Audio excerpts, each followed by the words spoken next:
All right, welcome back, everybody, for another deep dive. You know how this works.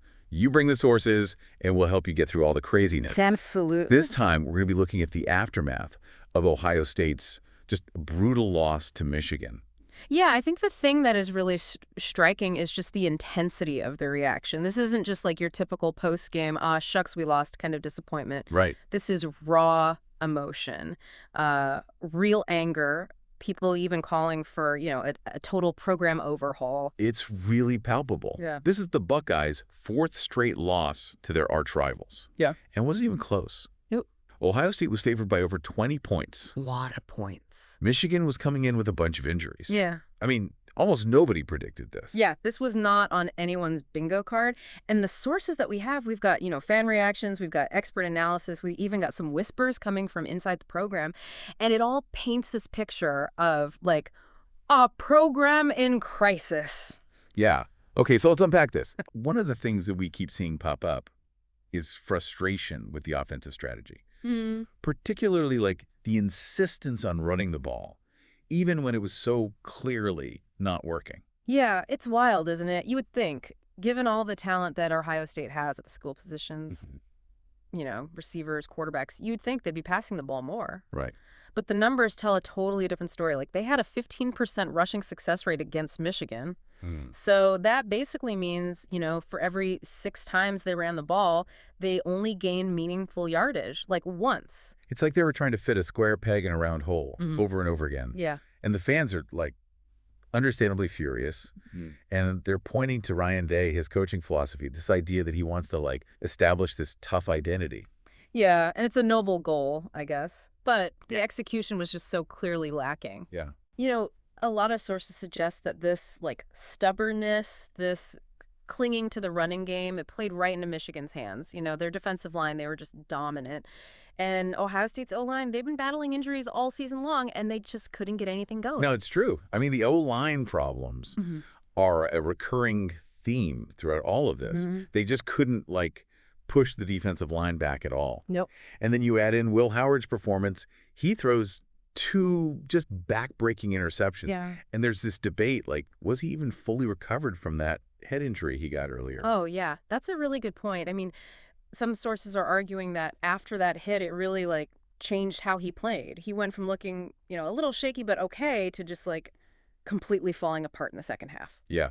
And then there's this whole other layer of, like, mystery around Chip Kelly's play calling in the second half. Yeah. Like, did they just say, forget it, I'm taking over? Or were they really on the same page the whole time? And, like, nobody seems to know. It's like a soap opera or something. Like, you've got the embattled king, Ryan Day, struggling to keep it all together. And then you've got the loyal advisor, Chip Kelly, and nobody really knows what he's doing or whose side he's even on. Right. And then you've got, the fans, the restless subjects. They just want some answers. And we can't forget about the craziness that happened after the game. Oh, yeah. The whole thing with, trying to plant a Michigan flag on the Ohio State field. Oh, my gosh. The pepper spray. Yeah. The whole thing was just, like, a complete mess. It was chaos. And it's interesting because, you've got these 2 totally different perspectives on it. The Michigan players felt like they were just defending their turf. Right. But the Ohio State players and the staff, they felt like they had to do something. Like, they had to respond. It just shows you how deep this rivalry runs. It goes way beyond just what happens on the field. It's about pride. It's about history. It's about, like, who you are. And the thing is, this whole thing is far from over. We're seeing some rumblings about potential coaching changes. People are speculating about Ryan Day's future. Like, is this the end for him at Ohio State? It could be. No. And let's not forget the financial side of all of this. Firing a coach like Ryan Day, that's not cheap. He's got a big buyout. Right. But, you have to ask, what's the cost of doing nothing? What's the cost of another losing season, another year where they don't meet expectations? That's a big question. It is. There are no easy answers here. Okay, so we've talked about the offense, which was, not great. It's rough. But let's give credit where credit is due. Yeah. The Ohio State defense, they actually played pretty well. I mean, they even had 2 goal line stands, which is really hard to do. That's huge. Yeah, everyone agrees on that. This loss, this was not the defense's fault. They held Michigan to only 77 rushing yards in the 4th quarter. And that was mostly when they were completely exhausted from being on the field for so long. Yeah. Guys like Jack Sawyer and Caleb Downs, I mean, they were great, making plays all over the field. Yeah. But then Uh-oh. you've Oh, got yeah. the special teams. Ugh, the special teams. Missed field goals. That awful kickoff return right at the beginning of the second half. I mean, these mistakes, they were a big part of why they lost. It's like they were trying to find ways to lose. Yeah.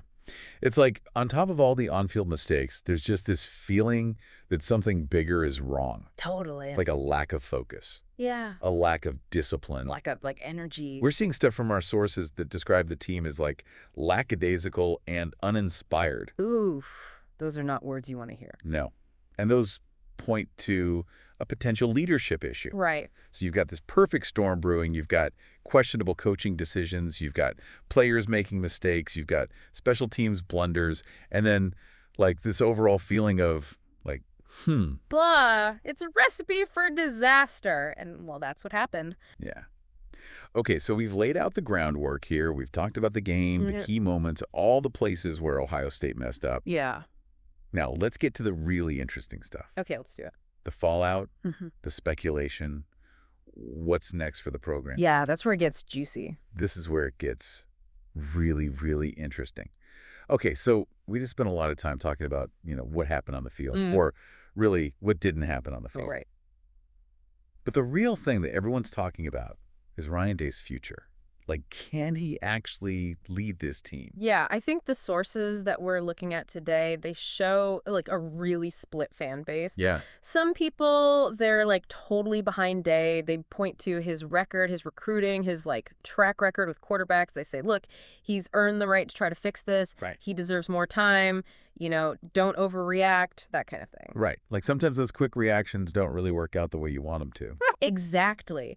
But on the other hand, you've got a lot of people who are just like fed up. They're done. Yeah. They point to those 4 straight losses to Michigan, the like inability to win the really big games, and this feeling like the program is just like stuck. Yeah, it's not just people complaining on Twitter or whatever. Like we're seeing these organized efforts to try and get Day fired. There are petitions online. There are billboards going up around Columbus.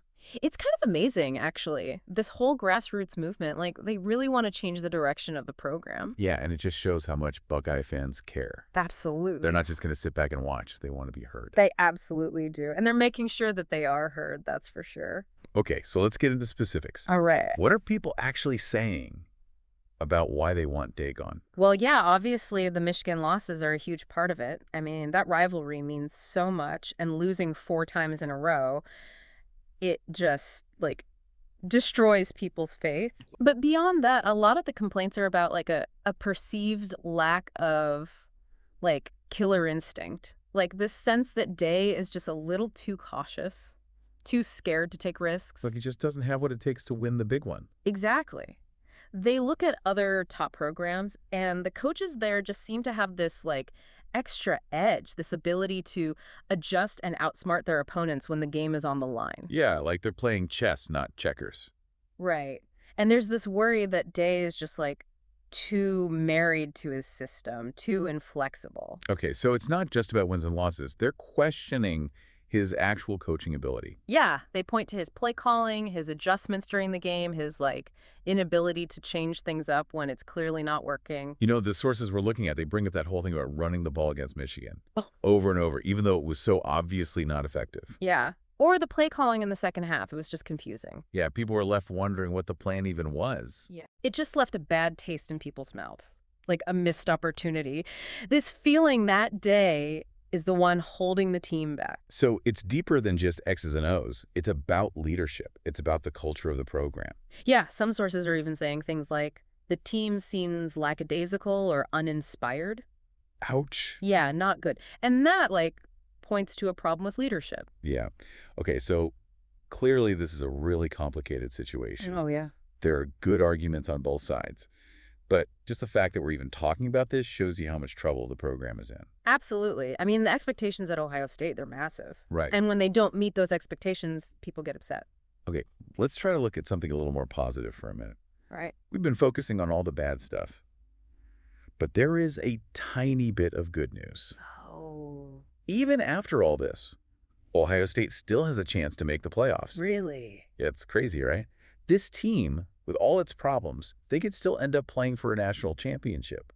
You know what? That just shows you how crazy college football is this year. Anything can happen. Okay, but let's be real.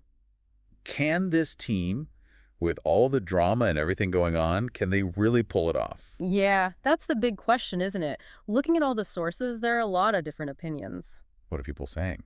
Well, some people think that losing to Michigan, as bad as it was, it might have been a good thing. Like a wake-up call. Exactly. Like maybe it'll give them the motivation they need to get their act together. Right. They say, look, this team has the talent. They can beat anyone. Right. And they've bounced back from tough losses before. But not everyone's so optimistic. True.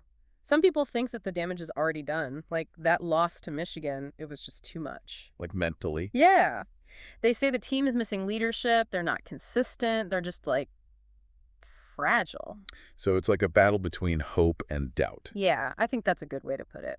And we'll have to see what happens in the next few weeks. Even if they do make it to the playoffs, all those questions about Ryan Day aren't going away. Definitely not. This loss showed that there are some serious problems. And the athletic director will have to make some tough decisions. For sure. Like, do they stick with Day or do they try to find someone new? Yeah, no easy answers there. Nope.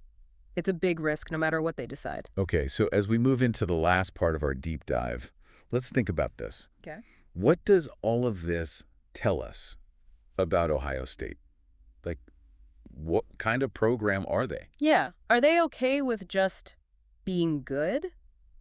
Or do they want to be the best? Do they have that drive? Those are some big questions. They are. And we're going to try to answer them as we finish up this episode, so get ready because things are about to get even more interesting. All right, so we've talked about the game itself, all the stuff that happened after, and how the fans are feeling.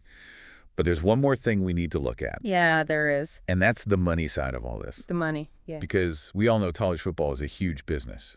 And when a team like Ohio State has a bad season, it can really hurt them financially. Yeah, for sure. We're not even just talking about ticket sales or people buying less merch. Right. This can impact recruiting, how much money boosters are willing to donate, even the whole reputation of the university. Oh, that, yeah. And then there's the whole issue of, like, what if they actually do fire Ryan Day? Oh, yeah.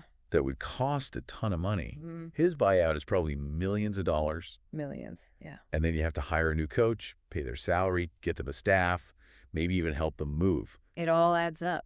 So the athletic director is in a really tough spot. Yeah, they've got a lot to think about. They have to weigh the risks of keeping Day against the possibility that things could get better with a new coach. It's a big decision. And the pressure's really on. Alumni, boosters, fans, they all want to see the team winning. They do. And they're used to it. Yeah, definitely. So it's this fascinating mix of sports and money. Mm, And it's something that we don't always think about when we're watching the games. right.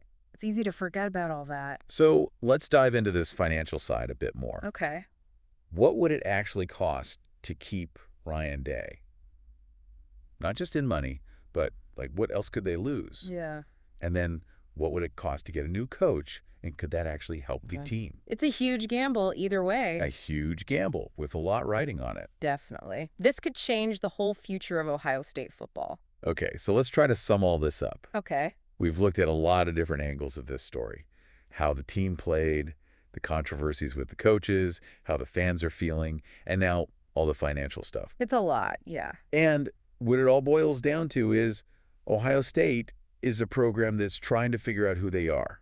Yeah, I think that's a good way to put it. Like the team itself seems lost, Right. and the fans, they're divided. Absolutely. They don't know what's going to happen next. But even with all of that, there's still a chance for them to turn things around. There is. It starts with being honest about what went wrong and really owning up to their mistakes. Yeah, you have to start there. And they need strong leadership. From everyone, not just the coaches. And they have to be willing to do things differently.